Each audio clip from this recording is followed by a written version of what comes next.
जिस वक्त भारत और अमेरिका के बीच ट्रेड डील और टैरिफ को लेकर तमाम बातें की जा रही हैं, इसी बीच अमेरिकी राष्ट्रपति डोनाल्ड ट्रंप ने एक पोस्ट में यह लिख दिया कि भारत और रूस की इकोनॉमी तो मर रही है और मुझे इस बात से कोई फर्क नहीं पड़ता। हालांकि भारत में इस बात का विरोध तो हुआ, लेकिन नेता प्रतिपक्ष राहुल गांधी ने ट्रंप का समर्थन जरूर कर दिया था, जिसके बाद उन्हीं की पार्टी के नेताओं जैसे शशि थरूर और मनीष तिवारी जैसे नेताओं ने इस बात का विरोध किया था और ट्रंप के बयान को बकवास बता दिया था। लेकिन अब जब रूस तक यह बात पहुंची कि डोनाल्ड ट्रंप ने अर्थव्यवस्था को मरा हुआ बताया है, तो रूस के पूर्व राष्ट्रपति जिनका नाम दिमित्री मेदवेदेव है, वो भड़क गए और उन्होंने ट्रंप के डेड इकोनॉमी के बयान का जवाब देते हुए अमेरिका को डेड हैंड की याद दिला दी। अब आप सोच रहे होंगे कि ये डेड हैंड क्या चीज है। सारी बात करेंगे इस वीडियो में कि ये डेड हैंड क्या है। रूस और अमेरिका के बीच ऐसा क्या बवाल हो गया कि दुनिया में लोग तीसरे विश्व युद्ध की बातें करने लगे हैं। इसलिए वीडियो को दोस्तों अंत तक जरूर देखें। नमस्कार दोस्तों, मैं हूं उमेश द्विवेदी और आप देख रहे हैं सरकारी मंथन। दोस्तों, बात शुरू होती है शुक्रवार से, जब अमेरिकी राष्ट्रपति डोनाल्ड ट्रंप ने एक बड़ा ऐलान किया। उन्होंने आदेश दिया कि रूस के नजदीक 2 परमाणु पनडुब्बियां तैनात की गई हैं। अब आप सोच रहे होंगे कि परमाणु पनडुब्बी क्या होती है। आसान भाषा में ये समुद्र में तैरने वाली ऐसी मशीनें होती हैं जो समुद्र के अंदर चलती हैं और इनमें परमाणु हथियार यानी न्यूक्लियर मिसाइल रखी होती है जो बहुत दूर तक हमला कर सकती है और भयानक तबाही मचा सकती है। अब सवाल यह है कि ट्रंप ने यह कदम क्यों उठाया। इसके पीछे की वजह है रूस के पूर्व राष्ट्रपति दिमित्री मेदवेदेव की वो पोस्ट जो उन्होंने ट्रंप के डेड इकोनॉमी वाले बयान के जवाब में लिखी थी। मेदवेदेव ने कहा था कि हम इजराइल या ईरान नहीं है, ट्रंप का हर नया अल्टीमेटम युद्ध की धमकी माना जाएगा। अल्टीमेटम का मतलब है आखिरी चेतावनी।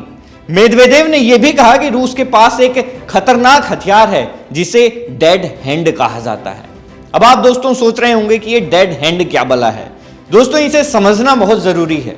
डेड हैंड एक ऐसा ऑटोमेटिक सिस्टम है जिसे सोवियत संघ ने 1980 के दशक में बनाया था। इसे पेरीमीटर सिस्टम भी कहते हैं और इसका काम है कि अगर रूस के सभी बड़े नेता मारे जाएं और रूस पर हमला हो तो यह सिस्टम अपने आप परमाणु मिसाइलों को एक्टिवेट कर देगा, उन्हें लॉन्च कर देगा।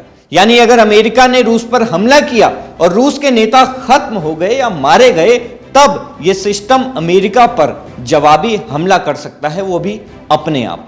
माना जाता है कि यह सिस्टम आज भी एक्टिव है, लेकिन स्टैंड बाई मोड में, यानी यह अभी चालू नहीं है, लेकिन जरूरत पड़ने पर शुरू हो सकता है।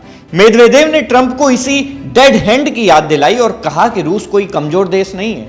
दोस्तों, ट्रंप ने इस धमकी का जवाब अपने social media platform truth social पर दिया। उन्होंने लिखा कि मेदवेदेव की भड़काऊ बयानबाजी की वजह से मैंने रूस के नजदीक 2 परमाणु पनडुब्बियां तैनात करने का आदेश दिया है। शब्द बहुत कीमती होते हैं और गलत बोलने से गंभीर परिणाम भुगतने पड़ सकते हैं। मुझे उम्मीद है कि ऐसा नहीं होगा। ट्रंप ने यह भी कहा कि अमेरिका रूस के परमाणु खतरों का जवाब देने के लिए पूरी तरह तैयार है। लेकिन सवाल यह है कि क्या ट्रंप का यह कदम सिर्फ धमकी है या वो वाकई रूस के साथ युद्ध की ओर बढ़ रहे हैं। अब आते हैं इस तनाव की जड़ पर। कुछ दिन पहले 30 जुलाई को ट्रंप ने भारत और रूस की अर्थव्यवस्था को डेड इकोनॉमी यानी मृत अर्थव्यवस्था कह दिया था। यह बयान उन्होंने भारत पर 25% टैरिफ यानी कर लगाने के बाद दिया था। टैरिफ का मतलब है आयातित सामान पर लगने वाला टैक्स।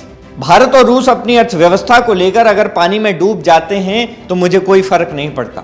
इस बयान से मेदवेदेव भड़क गए। उन्होंने टेलीग्राम पर लिखा कि ट्रंप घबरा गए हैं, उन्हें डेड हैंड की ताकत याद रखनी चाहिए। अगर मेरे कुछ शब्दों से अमेरिका का राष्ट्रपति इतना डर जाता है तो रूस का रास्ता सही है। दोस्तों, ये पहली बार नहीं है जब ट्रंप और मेदवेदेव के बीच शब्दों की जंग हुई है। इससे पहले भी मेदवेदेव ने ट्रंप पर निशाना साधा था। उन्होंने कहा था कि ट्रंप की धमकियां रूस और अमेरिका के बीच युद्ध शुरू कर सकती हैं। उन्होंने ट्रंप को स्लीपी जो यानी जो बाइडेन की राह ना अपनाने की सलाह दी थी। स्लीपी जो बाइडेन का उपनाम है जिसे ट्रंप अक्सर इस्तेमाल किया करते हैं। जवाब में ट्रंप ने मेदवेदेव को असफल पूर्व राष्ट्रपति कह दिया और चेतावनी दी कि वो खतरनाक बयानबाजी ना करें। ट्रंप ने यह भी कहा कि मेदवेदेव अभी भी खुद को रूस का राष्ट्रपति समझते हैं, जबकि वो अब रूसी सिक्योरिटी काउंसिल के उपाध्यक्ष हैं। दोस्तों, अब सबसे बड़ा सवाल, क्या यह तनाव तीसरे विश्व युद्ध की शुरुआत है। रूस के एक सांसद ने कहा कि अमेरिका और रूस को एक समझौता करना चाहिए ताकि दुनिया में शांति बनी रहे।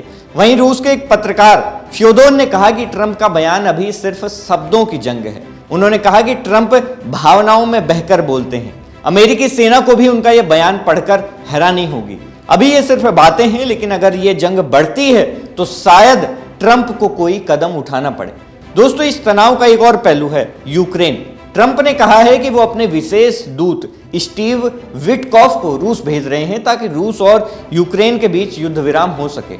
उन्होंने रूस को चेतावनी दी है कि अगर 10 दिन में प्रगति नहीं हुई तो नए आर्थिक प्रतिबंध लगाए जाएंगे। पहले यह समय सीमा 50 दिन थी, लेकिन अब इसे घटाकर 10 दिन कर दिया गया है। रूस के विदेश मंत्री लावरोव ने कहा कि रूस नहीं चाहता कि अमेरिका के साथ उसका सीधा सैन्य टकराव हो। अमेरिकी विदेश मंत्री मार्को रूबियो ने भी कहा है कि दोनों देशों को युद्ध से बचना चाहिए और सुरक्षा विशेषज्ञों का कहना है कि परमाणु हथियारों की बात करना बहुत खतरनाक है। परमाणु युद्ध की धमकी देना गैर जिम्मेदाराना है, खासकर सोशल मीडिया पर।